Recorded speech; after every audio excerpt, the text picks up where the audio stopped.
Na segunda-feira, aqui para nosso começo de conversa, veio aqui no ICL dar uma entrevista para a gente o advogado Roberto Bertoldo, que é um dos espionados de forma ilegal pela ABIN do Jair Bolsonaro. Eu queria trazer aqui um vídeo da fala dele para a gente começar a nossa conversa. Vou pedir para a nossa produção rodar aqui, por favor. E eu liguei para ela pedindo autorização para que a Joyce, para que eu falasse, para que eu contasse o que ela me disse a respeito dos Bolsonaro em relação a esse episódio da ABIN. A Joyce me pediu, por favor, que eu não falasse. Eu vou respeitar o pedido dela, porque eu não tenho o todo da informação. Mas ela também comunicou esse mesmo fato. É gravíssimo, é algo extremamente grave.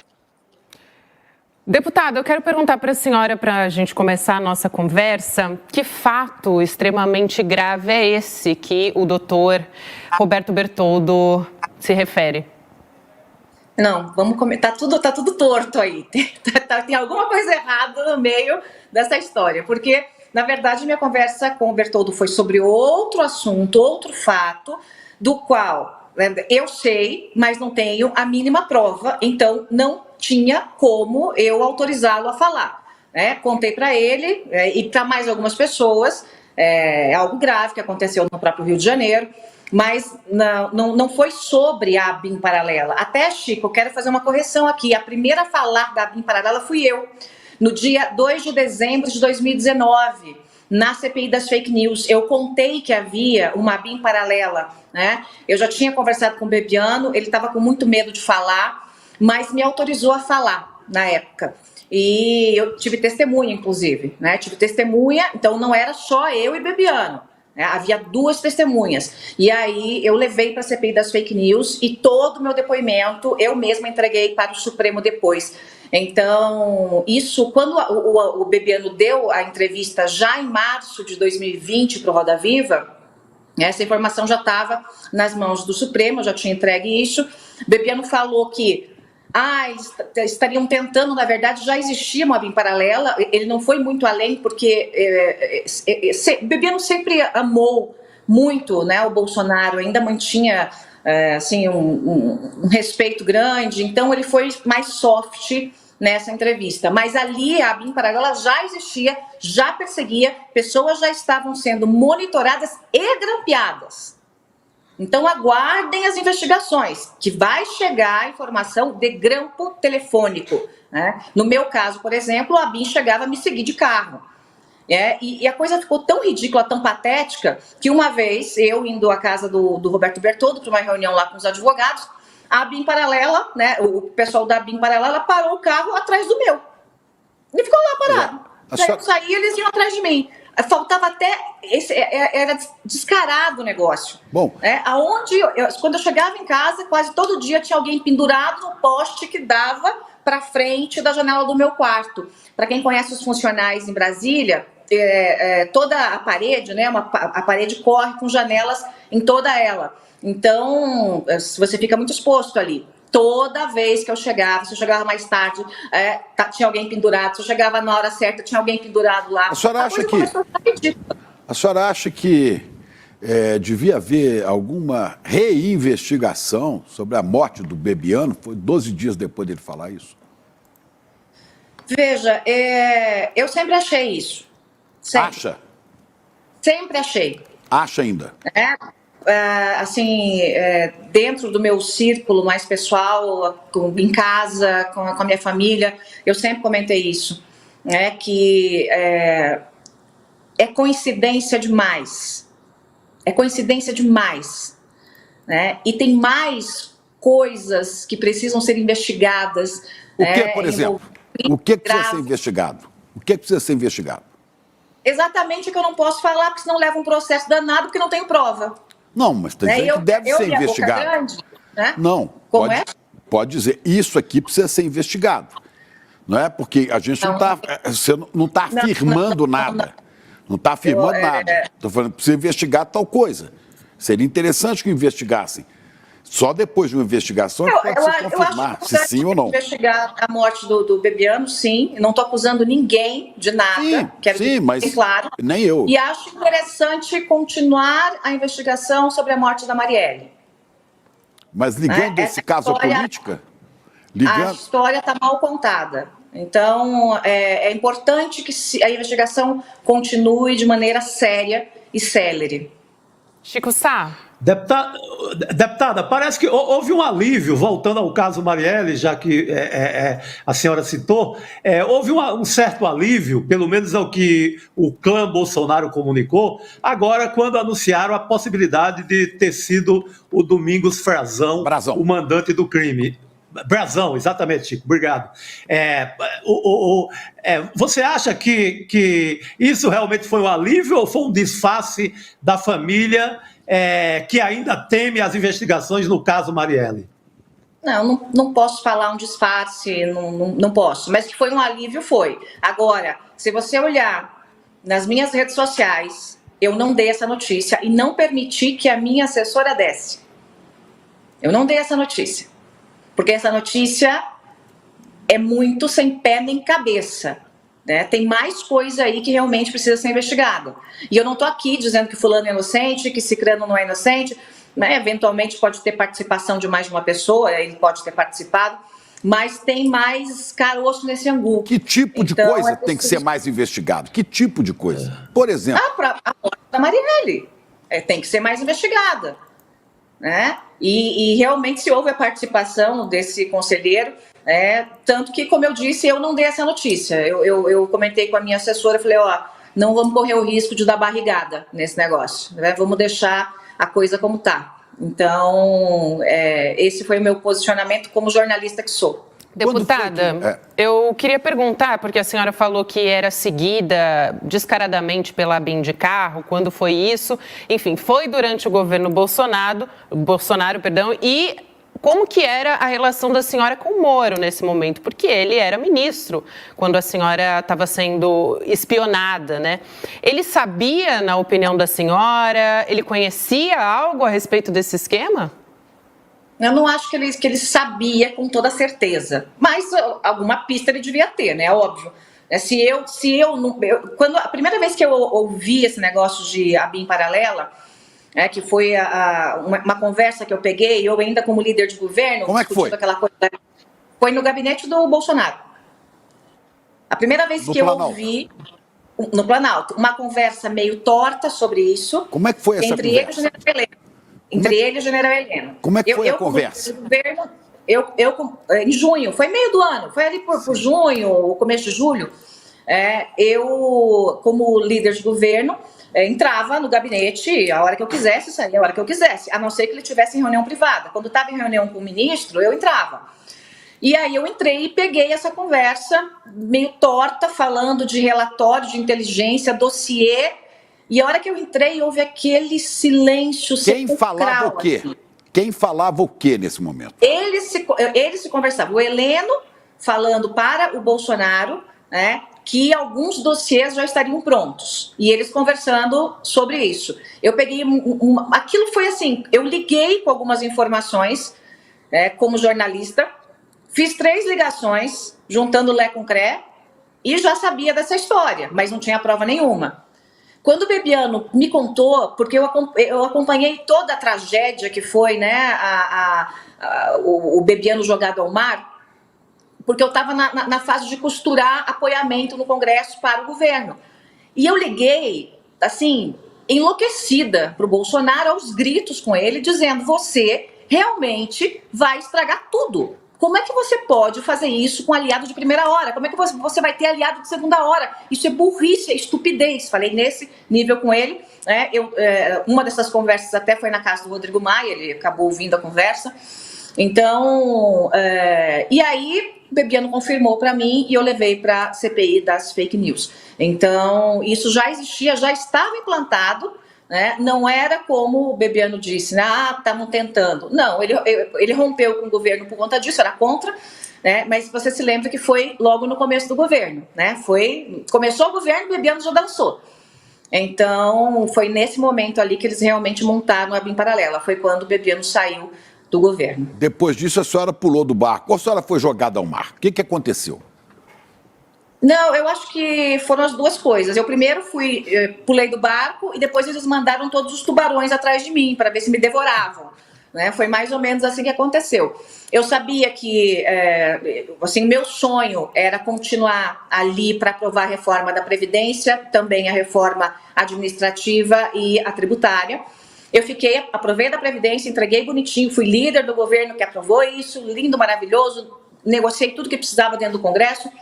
Quando eu vi que a reforma administrativa e a tributária não iam sair, eu conversei com o Bolsonaro sobre eu deixar o governo. Eu estava numa guerra com o Eduardo Bolsonaro, assim, uma guerra de listas. Ele queria assumir o PSL e eu era indicada para ser líder.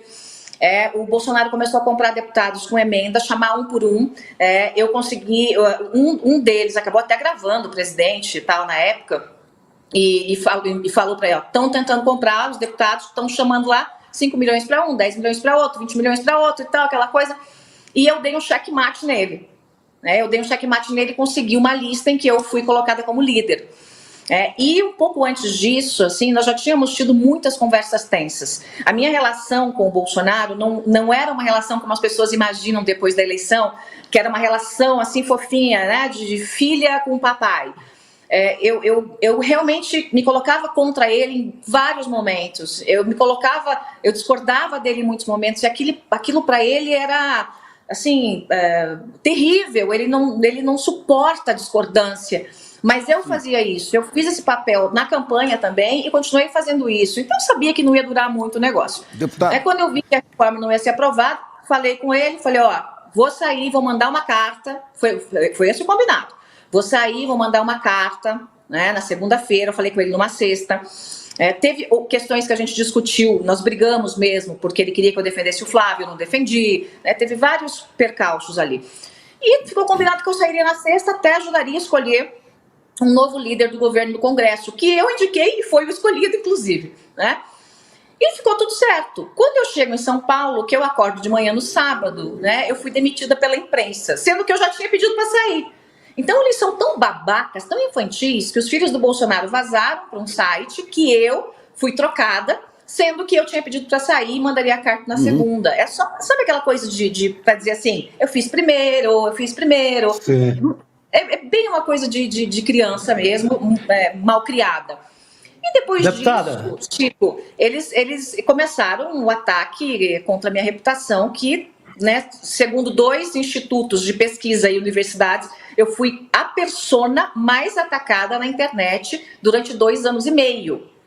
Então, foi realmente um linchamento moral, né, um estupro moral. Eu disse isso várias vezes na tribuna da Câmara. E, assim, tudo que eles puderam fazer para me destruir, eles fizeram. Agora, né, com a operação da Polícia Federal, que está na cola da BIM Paralela, muita gente está me pedindo perdão. Perdão, você tinha razão, deputada, você falou na CPI das fake news, né? Mas depois de apanhar tanto, perdão agora fica para depois, né? Deputada, Chico Sá tem uma pergunta, eu tenho outra, a Gabi tem outra. Eu só pedi para a senhora ser mais sintética na resposta. Vamos passar para o Chico. Vou tentar, eu sou jornalista, eu falo bastante. Ótimo, deputada. A senhora citou agora o Flávio Bolsonaro. O ex-presidente, ele queria que você fizesse uma defesa mais enfática no caso das rachadinhas, não é isso? Pelo que eu tô... Era essa... É porque todo dia, Chico, eu saía do Planalto e era eu que falava com a imprensa, porque estava naquela coisa da reforma da Previdência, todo mundo queria notícia. E ficou combinado que nem o Paulo Guedes abriria mais a boca, depois de falar tanta asneira, e nem o Bolsonaro abriria a boca sobre isso. Porque cada vez que eles abriam a boca, a gente perdia 100 milhões. Né? Então, um tri foi caindo, né? E a reforma mingou um pouquinho. E ele queria, né, que enquanto eu estava falando da reforma, que eu saísse defendendo o Flávio. E eu falei, eu não vou defender picareta. Eu não tenho relação nenhuma com o Flávio, eu nunca tive relação com o Flávio. Quando o Bolsonaro passou do primeiro para o segundo turno, ele me ligou para dar parabéns, porque eu tinha feito mais de 1 milhão de votos e tal, e ele falou o seguinte, e agora, o que eu faço para o segundo turno? Eu falei, a primeira coisa, pega seus filhos, tranca no banheiro e toma o celular. Inclusive o Carluxo. E eu falei, sério, foi em tom jocoso. para ele realmente afastar os filhos da campanha. O Carluxo também? Como? Trancar o Carluxo também? Todos. O ideal é ter afastado todos, porque ali se construiu uma rede de fake news, de ataque ali, que eu nunca concordei com aquilo. Né? Eles atacavam, inclusive, aliados. Se um aliado ousava a fazer uma discordância pequena, eles atacavam. Eles me atacaram porque eu estava concorrendo com o Eduardo Bolsonaro. Na campanha, olha que loucura. Né? Chegaram a me atacar na campanha. Então, eu tive com o Carlos uma única vez, quando eu levei a Viviane Sena na casa do Bolsonaro, lá no Rio de Janeiro, porque ela era minha indicada para ser ministra da Educação. Né? Ficou tudo acordado e, no final das contas, veio quando o filhinho Eduardo descobriu, ele atravessou o Vélez, né? Ele e o Carlos, e a gente teve aquela beleza de ministro, né? O Vélez na educação. A senhora, então, não tinha uma relação, eu ia perguntar justamente como que era a relação da senhora com Carlos Bolsonaro e se em algum momento a senhora levou para as instâncias superiores, justamente levou ao ministro Sérgio Moro a reclamação em relação à ABIN e o que ele falou a respeito disso? Não levei ao Moro, não conversei com o Moro sobre isso. Conversei com o Moro muito, né, na época que ele estava saindo, se ele devia ou não sair, a gente conversava bastante, às vezes se encontrava no ministério, às vezes, né, num restaurante, e a gente falava sobre isso. Mas eu nunca levei para o Moro a questão da ABIN. Mas a questão... Por que não, deputada? Eu pergunto porque a senhora era muito próxima do ministro Moro e porque justamente ele poderia, de alguma forma, enfim, começar a investigar, saber o que estava sendo feito dentro da ABIN, já que estava sendo formada uma ABIN aparelhada nesse momento. Porque eu não sabia se o Moro sabia ou não sabia. Então, eu achei melhor levar isso direto para o Supremo. Então, ele ali não resolveria muita coisa, porque estava já com a corda no pescoço, já sabia que ele ia, né, deixar o governo, e acabei levando isso, né, como todas as outras provas da CPI das fake news, que foi comprada pelo governo por emendas, mandadas ao Ângelo Coronel, senador presidente da CPI à época, né? Então eu atravessei a rua e deixei no STF tudo que eu entreguei na CPI das fake news. Bom, quando a senhora fala que que outras coisas precisavam ser investigadas, eu só pergunto sim ou não. A investigação do assassinato de Marielle mereceria uma investigação que envolvesse, por exemplo, o Carlos Bolsonaro, o Carluxo, que era um desafeto. Você acha que devia ser... falar isso. Não, quer saber se a senhora acha que deveria ser investigado ou não? Não posso falar isso. Seria irresponsabilidade da minha parte eu falar uma coisa dessa sem provas. Não posso. A senhora teria ouvido? Eles perseguem o tempo todo. Eu não posso. Né? Eu precisava ter uma prova na mão para poder te falar. A senhora teria ouvido prova. A senhora teria ouvido em algum momento algum comentário do general Santos Cruz a respeito da participação dele nesse crime? De alguma maneira?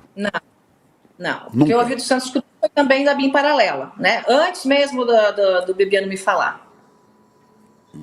Deputada, voltando à BIM paralela, né, como está sendo chamado esse escândalo, até que ponto a BIM fornecia dados, alimentava o gabinete do ódio, que funcionava ali nas cercanias do gabinete do ex-presidente? Funcionava dessa maneira? Você tem alguma evidência disso? Funcionava dessa maneira. Essa BIM paralela, que na verdade era comandada pelo Ramagem, pelo Carlos, que comandava o Ramagem, que tinha mais ali meia dúzia de policiais dele para fazer isso e que usava os equipamentos da BIM. E uma parte, né, da BIM ajudou nisso, mas uma parte considerável da BIM não queria saber disso, não se envolveu nisso. Funcionários de carreira que estão há muito tempo lá, né, eles não se meteram nessa história. Mas você sabe que, né, em terra de leão, gatinho me abaixo. Então, um servidor, ele não vai enfrentar a estrutura do presidente da República, né? O servidor, ele está lá, ele está garantindo o sustento dele, né, do dia a dia.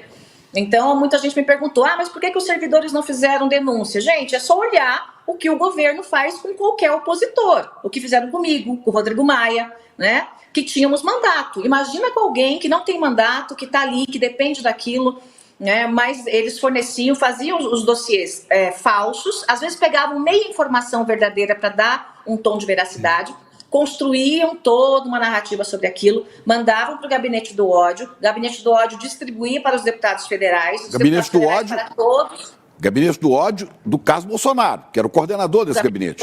Sim, Gabinete do Ódio do Carlos Bolsonaro. O senhor falou várias vezes.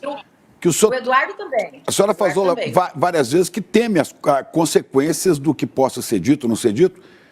As consequências partindo do Carluxo, do Carlos Bolsonaro. Quem é o Carlos Bolsonaro e de que ele é capaz? Porque a senhora já falou isso também. O Carlos Bolsonaro é um psicopata capaz de qualquer coisa. Ele já te ameaçou alguma vez, deputada? Não, mas botou os cachorros dele para me ameaçar. Ameaçar de morte, ameaçar de estupro, ameaçar... Então, toda aquela... né, quando havia a divisão que eu mostrei na CPI das fake news, como a informação chegava em todos os cantos do Brasil muito rápido, além dos robôs que eles usavam, né, eu fui muito ameaçada. Eu fui linchada todo dia, né, mas também ameaçada. A senhora disse que o Carlos mandava no Ramagem. O que a senhora quis dizer com isso? A ideia de montar essa ABIN paralela foi do Carlos, né? E, obviamente, o Bolsonaro amou, adorou, porque ele sempre quis controlar todos os órgãos de segurança e assim o fez enquanto foi presidente da República, né? Então, o Ramagem era muito próximo, né, ao Carlos, ao Flávio nem tanto, mas mais próximo ao Carlos. E o Carlos tinha esse controle do gabinete do ódio, logo tinha diretamente uma comunicação com o Ramagem para receber os dossiês, para conseguir atacar adversários e para receber também grampos telefônicos, para receber essas informações de contra-inteligência. E o general Heleno, deputada, qual era o papel dele nesse meio campo aí? Ele atuava junto com o Ramagem ou ficava mais ali na dele? Qual era o estilo do general Heleno nessa confusão toda? Veja, eu não sei o tamanho da atuação do Heleno, mas que ele sabia, tanto que eu vi ele conversando com o Bolsonaro sobre isso, né? Ouvi entrando no gabinete ali pelo meio do ano, eu não me lembro se junho ou julho.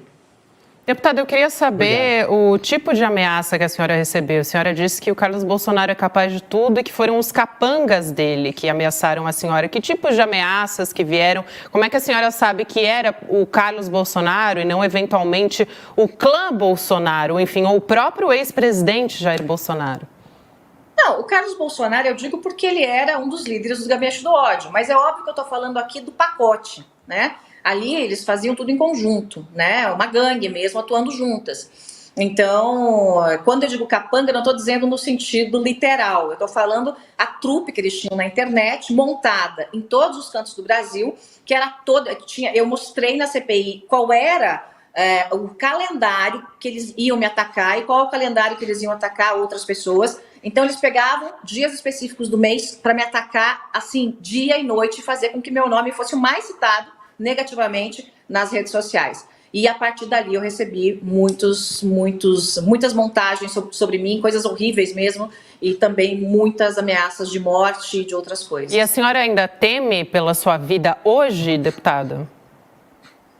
Veja, eles tentaram de tudo, né, para me matar de todo jeito, moralmente, psicologicamente, mas eu tô aqui, eu fui resiliente, né, minha coraça tá mais dura. E eu não tenho medo desses bandidos, não. A senhora falou que Carlos Bolsonaro é um psicopata, capaz de tudo. O que é tudo? Ele é capaz do quê? Ele é capaz de tudo. Ele é capaz de destruir pessoas, ele é capaz de destruir... Fisicamente? Ele é capaz de mentir, ele é capaz de enganar. Ele fisicamente? É capaz de... Destruir pessoas e reputações da coisa. Destruir fisicamente é capaz? Não posso dizer, Chico, não posso dizer. Para um psicopata, eu acho que ele é capaz de tudo, né? Então, assim, de novo, eu não tenho provas, eu não posso ir além. Eu sei o que você quer arrancar de mim, Chico. Eu também não quero arrancar. Eu quero que a senhora diga o que sabe. Pelo país, pela importância sua como ex-deputado, como jornalista, para o país. Isso é relevante. A coisa que eu dito é que as mortes de Bebiano e Marielle devem ser investigadas com mais profundidade. E essa investigação deve levar em consideração a existência da família Bolsonaro. Não tem como não levar, né? Não tem como então não deve levar em consideração a família Bolsonaro. Bolsonaro não e seus filhos. Não tem como não levar. Também tem que colocar esse ingrediente aí no meio da investigação. Deputada, vamos falar um pouco do episódio de Juiz de Fora, da famosa facada. A senhora chega a desconfiar em algum momento daquele episódio, que não teria sido, pode ter existido, mas não foi daquela maneira? O que a senhora sabe sobre esse caso Juiz de Fora, o caso do Adélio, que acaba de ser citado pelo ex-presidente numa entrevista que ele deu hoje à tarde? Veja, que a facada ocorreu, né? Eu acompanhei isso, inclusive vi o Jair no hospital e acompanhei um pouco da reabilitação dele, que ele tem problemas até hoje por conta, né, daquela facada, daquele atentado, ele tem. Agora, tem muitas coisas que são muito peculiares nessa história. Eu conversei muito sobre isso com o Bebiano, ele também achava muito esquisito muita coisa. Como, por exemplo, Bolsonaro não saía, comigo pelo menos, ou com o Bebiano do lado, sem o colete de segurança por baixo da roupa. Podia estar o calor que fosse, ele não saía sem o colete à prova de balas. Não tinha jeito, ele estava sem colete. A equipe de segurança, que sempre era uma equipe grande, reforçada, porque era sempre muita gente, então tinha que fazer um cordão, né, de isolamento. Chefiada pelo Ramagem. Chefiada pelo Ramagem, equipe de segurança, que era policial federal. Sim. Então a equipe de segurança estava reduzida pela metade naquele dia. O Bolsonaro nunca saía do jeito que ele saiu, nunca a equipe de segurança permitiu que ele saísse daquele jeito, nos ombros de alguém, sem porque aí a polícia não tem muito o que fazer, né? Tá longe, né, da altura dos policiais, no ombro de alguém. Então, assim, tudo isso cheira muito ruim, assim, cheira muito ruim, né? Por que tantos eventos, assim, consecutivos aconteceram justamente naquele dia, né? Eu, por exemplo, estava viajando com o Bolsonaro para vários lugares do Brasil. Eu não fui sequer informada nesse dia. O Carlos já estava a caminho de carro de lá. Então, é esquisito. Assim, é esquisito. Agora, que o Adélio deu uma facada no Bolsonaro, o Adélio deu uma facada no Bolsonaro. Isso lá tá absolutamente comprovado com imagens e com tudo. Isso aconteceu. Mas que houve uma falha de segurança, não sei exatamente por quê, não sei se estavam achando que a coisa ia ser pequena, né? Acho pouco provável, mas que houve essa falha, houve. E o Bolsonaro, obviamente, sabia disso, dos riscos, né? Porque ele não é bobo, né? E sabia que tinha menos agentes, sabia que não estava usando colete, essas coisas. Deputada, eu queria perguntar também, mais uma vez, a respeito do que a gente está chamando de ABIN paralela. Uma coisa da facada? Sim. Só uma, antes de mudar de assunto, sim. Que é o seguinte, o que eu acho muito estranho é esse seu Adélio, o senhor Adélio, sai lá de Montes Claros, lá do norte de Minas, e treinar tiro no estande de Santa Catarina, né? Lá, a região de caques da deputada Júlia Zanata, né? Vai treinar lá, onde treina também os bolsonaros. Como é que você explica isso? Eu não explico. Não? E acho que ninguém explica. Mas imagina. Quem consegue explicar são, né? Não parece estranho? A turma do Bolsonaro e o próprio Adélio, né? Se eles tinham uma correlação, eles têm que se explicar, né? Mas que é esquisito. Realmente é uma coisa, né, estranha.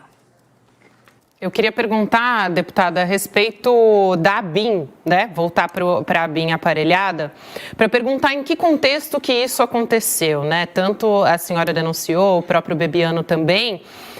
Em que ano que surgiu essa ideia? Em que momento? Como é que o Carlos Bolsonaro estava ali como cabeça dessa história, que é o que as investigações estão trazendo agora e a operação da Polícia Federal na segunda-feira também? Não era uma BIM aparelhada, é diferente. Era uma BIM paralela, porque nem todo mundo da BIM fazia parte disso e muitos servidores de carreira condenavam isso. Só para deixar claro, né? Então, era um outro grupo que fazia contra-inteligência, com alguns servidores da BIM, com policiais federais e com os equipamentos da BIM, né? Mas não era toda a BIM, né? Por isso, chamada de BIM paralela pelo próprio Bolsonaro. Ele mesmo chamava de BIM paralela. Quero montar minha BIM paralela, eu quero minha BIM, eu quero não sei o quê. O Ramagem, vocês lembram, houve a tentativa de emplacar ele na Polícia Federal, não deu ruim, né? O Supremo foi lá e impediu. O Carlos veio com essa ideia logo no início do governo, né? No segundo mês ali, o Bebiano já ficou sabendo disso. E qual era a motivação dele, cresceu. deputada? Só para não perder aqui a linha do raciocínio. A motivação? Isso. Espionar adversários, plantar informações falsas, produzir dossiês falsos, ter grampos telefônicos, espionar como ele fez, né, a minha conversa com o Rodrigo Maia, né, sobre questões envolvendo a Câmara, envolvendo o governo, envolvendo projetos. Então, o que ele queria era achar alguma coisa para pegar a gente. Né? Ele queria achar alguma coisa, porque se tivesse achado, obviamente teria feito um estardalhaço. Ele desconfiava da senhora, então? Oi? Ele desconfiava da senhora, da sua lealdade a Bolsonaro? Eu não sei se ele desconfiava da minha lealdade, mas os filhos dele sempre me odiaram. Se ele desconfiava da minha lealdade, ele era um idiota. Ele é um idiota. Mas se ele desconfiava, ele era realmente mais idiota do que eu suponho, porque eu estava ali trabalhando pelo governo, né? Enquadrando ele de vez em quando, mas os filhos sempre tiveram muita briga comigo. O Eduardo em especial, né? Mas aí todo o clã já me odiava e pronto. Como eu disse para você, eu tive contato só uma vez com o Carlos Bolsonaro e nunca mais, graças ao bom Deus. Então o objetivo era esse, era o objetivo de fazer espionagem contra a inteligência, né? O objetivo de chantagear pessoas, né? Muitas pessoas que tinham problemas, né? Certamente foram alvo de chantagem. Eu espero que elas abram a boca agora, né?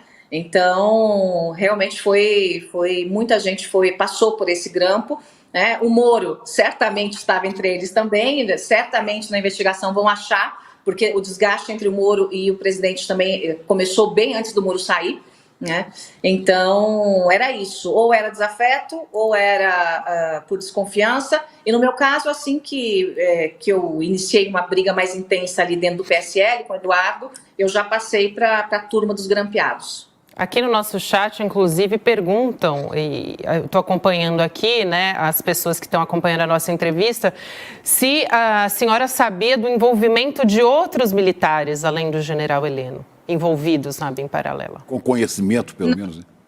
Não. Que eu conheça, não. Né? Mas os militares, os generais, né, eles faziam tudo que o Bolsonaro queria. O Bolsonaro cobriu os generais de benefícios, de benesses, de aumentos, de penduricalhos, né? Viagra, prótese peniana, né? Tinha tudo para os chefes, né? Dos militares. Então, eles estavam num grupo ali que faziam, uma parte deles, o que o Bolsonaro queria e bem entendia. Quantos estavam envolvidos, eu não sei, mas certamente estavam sim, porque o Heleno não ia estar sozinho no meio dessa história, né? E nem imagino que nem só esses 6 policiais do Ramagem, mais esse pequeno grupo da BIM que estavam fazendo essa contra-inteligência estivessem sozinhos.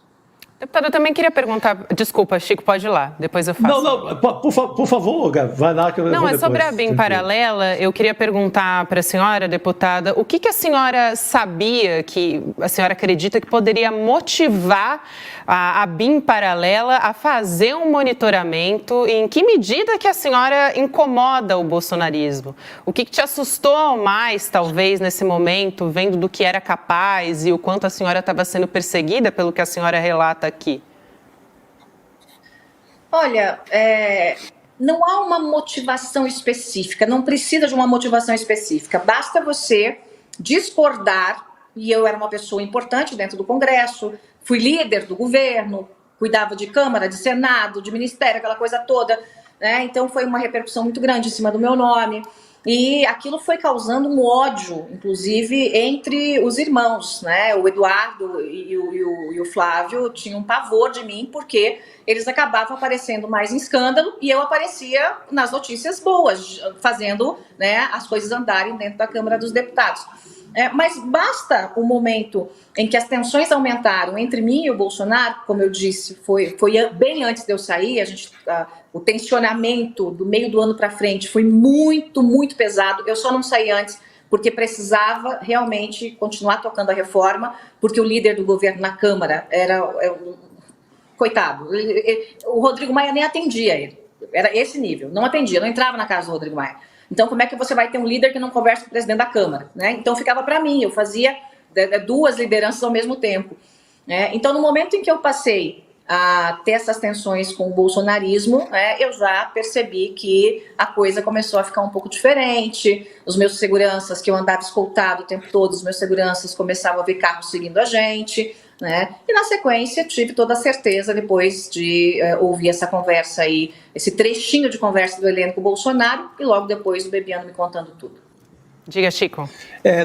Deputada, eu volto ao momento em que o Bolsonaro, como ex-presidente, pede a senhora para defender o Flávio. Nesse momento, ele chega a ser um tanto quanto violento, né, na abordagem. Eu queria que você me contasse um pouco essa reunião. Sim. Bom, estávamos eu e ele a várias mesas na sala da presidência. Ele estava sentado numa mesa quando eu entrei, numa cadeira à mesa quando eu entrei. E ele já estava tenso, com os olhos vermelhos, né? Ele tinha... o Bolsonaro alterava muito entre gargalhadas e choro, e uma coisa meio bipolar ali. Ele estava com os olhos vermelhos, não sei se de raiva ou do quê. E ele falou, senta aí. Senta aí. E ele falou, olha aqui, não tem como a minha líder não defender meu filho. Você vai ter que defender o Flávio. E queria, inclusive, que eu falasse com o Fux na época. Porque eu tinha uma abertura ali dentro do Supremo também. Ele queria que eu falasse com o Fux na época. E eu falei, não vou falar. Que mané falar com o Fux? Vê se tem cabimento um negócio desse. Né? Então ele queria que eu conseguisse dar uma blindada ali no Supremo. Né? E ele exigiu. E eu disse, não defendo picareta. Não vou defender. Eu sei que ele fez o que ele fez, eu não vou defender Jair. Geralmente chamava ele de 01, chamei ele de Jair ali. Bom, só Opa, desculpe, tocou o meu telefone aqui, desculpe. Só mais uma questão. Deixa eu concluir. Ah, sim, então, por favor. Eu não concluí. Aí o Bolsonaro levantou da cadeira e fez menção de vir, deu a volta na mesa e fez menção de vir para cima de mim. Eu levantei imediatamente, cruzei os braços e fiquei parado. Eu até brinco com as pessoas que, né, passou pela minha cabeça, é hoje que eu derrubo, né? É hoje que eu derrubo esse homem no chão, né? Eu sou lutadora há bastante tempo, fiz algumas artes marciais sem me defender. Quando ele viu que eu não me intimidei, ele retrocedeu.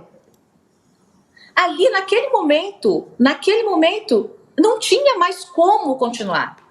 Por isso que, a partir dali, eu já estava rompida com o governo, mas ainda tocando a reforma pelo governo. Porque não tinha como trocar, não tinha como... O jogo estava sendo jogado. Não tinha como inventar um líder para liderar o que eu estava liderando já no Brasil inteiro. Né? Mas naquele momento, assim, matou toda a possibilidade da gente ter qualquer tipo de reconstrução de relacionamento.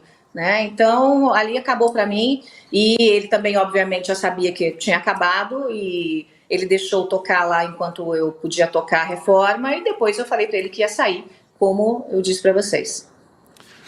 A senhora postou na semana passada, na sexta-feira, no Twitter, o seguinte, fica a pergunta, por que a BIM paralela de Bolsonaro, que a BIM de Bolsonaro, monitorou a força-tarefa que investiga o assassinato de Marielle e seu motorista?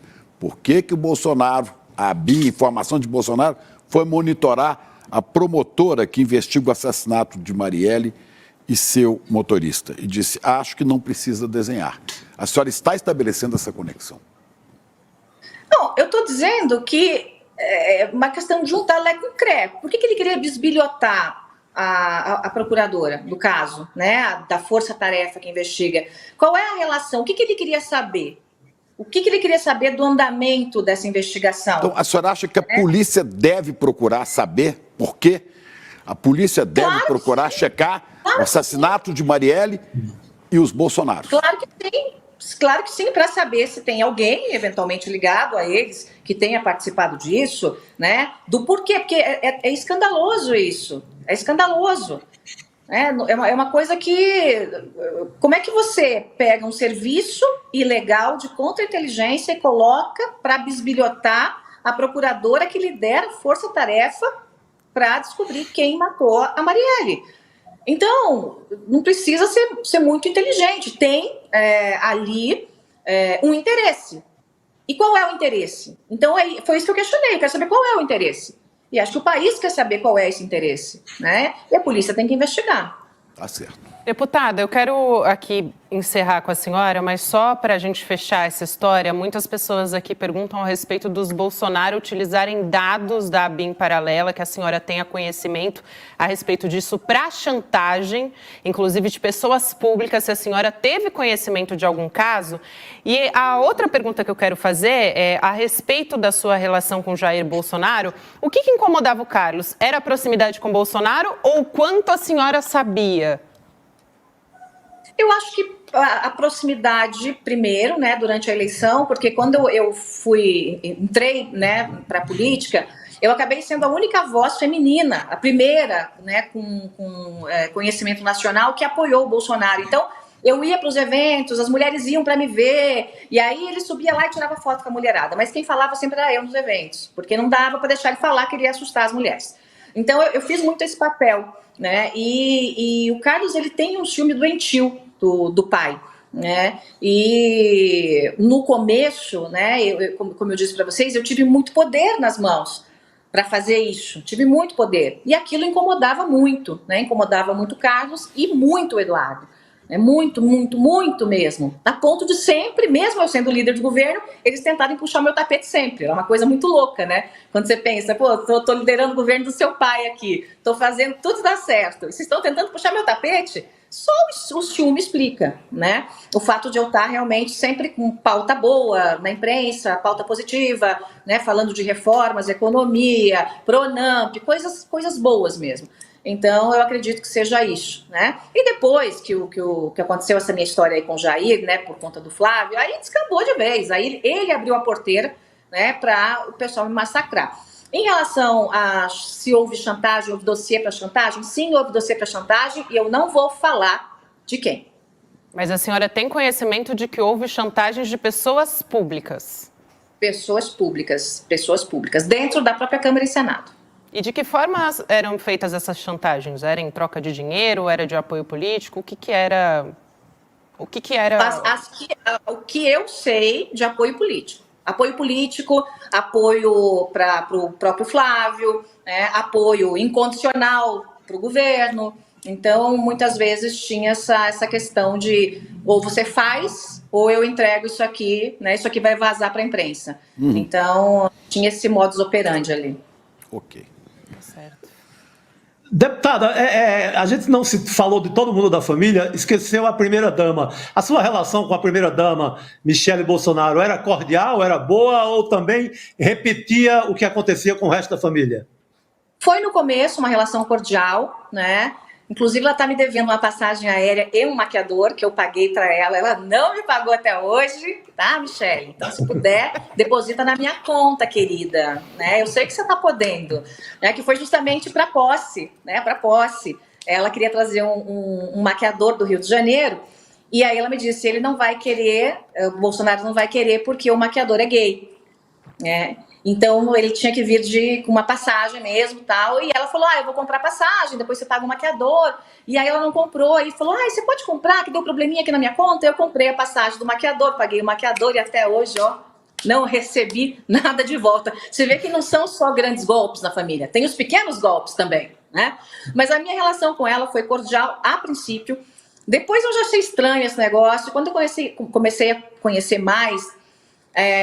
eu vi que havia um personagem ali por trás, né, que aquela moça toda boazinha, não era nada daquilo, era realmente uma menina deslumbrada, uma moça que estava deslumbrada, que queria tomar chá das 5 com maquiador o tempo todo, que não estava nem aí para os problemas do Brasil, que não fez nada em área nenhuma, né, dentro do governo, que poderia estar tocando área social, né, e essas coisas todas. Então, eu me lembro que uma vez eu fui apresentar uma pessoa para ela, na verdade uma deputada, né? Posso até falar o nome, Daiane Figueiró, da Bahia. Eu fui apresentar a Daiane para ela e foi na época da transição e tal, e a Daiane foi toda empolgada, queria tirar foto. Aí quando a Daiane foi dar um beijo nela, ela falou assim, não encosta para não marcar minha maquiagem.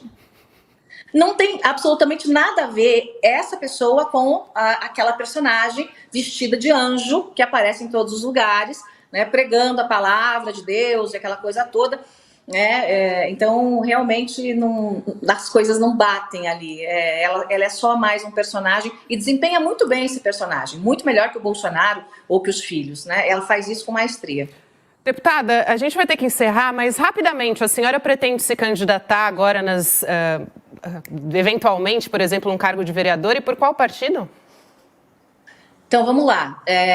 Até o meio do ano, minha resposta era não, nem que a vaca tussa, né? Os partidos começaram a me procurar do meio do ano para cá. Eu tive conversas mais intensas com 3 partidos, um eu descartei, 2 estou conversando. Provavelmente eu me filie nos próximos meses. Quais são os partidos que a senhora está conversando? Não vou falar, né, querida? Nem que você arranque meu couro. Eu não decidi ainda. Não vou arrancar seu couro, pode ficar tranquilo. Tá bom. Né, Tá mas bom, aí eu vou decidir isso, se vou ou não ser candidata, ali um pouco mais para frente. Né? Eu estou mezzo, né? Tá Mezzo. Então tá bom. Deputada, muito obrigado por a senhora ter comparecido aqui, aceitado o nosso convite. E eu espero, quando a senhora tiver condições, coragem ou condições de afirmar as bombas que a senhora disse que tem, que a senhora fale com a gente.